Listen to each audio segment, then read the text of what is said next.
Hello दोस्तों, राधे राधे। तो आशा करते होंगे आप सब बढ़िया होंगे। तो आज है 14 फरवरी 2026, यानी कि आज के दिन ही पुलवामा अटैक हुआ था। यानी कि 7 साल कंप्लीट हो गए हमारे, जो एक दुखद घटना घटी थी हमारे देश में।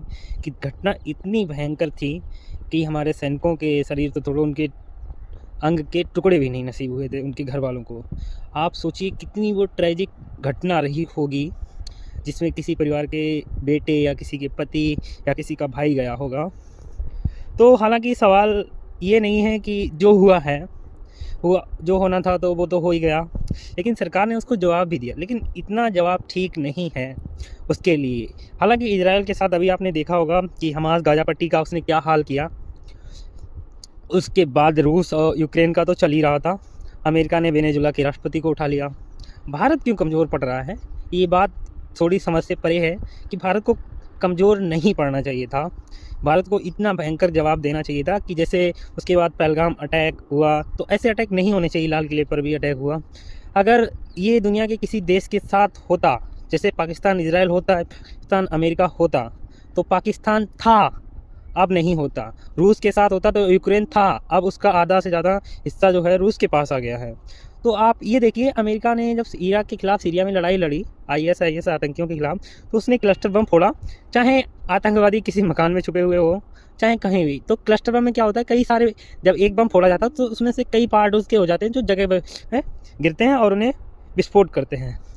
तो हमारे लिए, देश के लिए, हमारे वीर जवानों जिनका बलिदान दिया है, जिन्होंने अभी तक बलिदान किया है, हम नहीं चाहते कि हमारा और कोई भी बंदा देश के लिए बलिदान दे।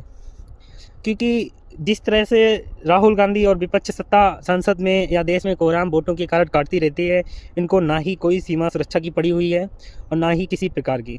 तो आप सभी से गुजारिश है कि हम आने वाले दिनों में पाकिस्तान के साथ ऐसा व्यवहार करें कि वो भारत की तरफ देखना तो छोड़ो, वो आंख बंद करके भी ना देख सके, सोच भी ना सके, उसकी सोच ही ख़त्म करनी होगी। तो उसके लिए शासन का स्थिर रहना बहुत ज़रूरी है। साथ ही जो राहुल गांधी वोटों के उपलक्ष्य में बोलते रहते हैं, वो तो उसका समर्थन नहीं करना है। हमें अपनी करंट गवर्नमेंट को समर्थन करना है, चाहे कुछ भी हो जाए। हम अपने देश के वीर सैनिकों का बलिदान जाया नहीं होने देंगे।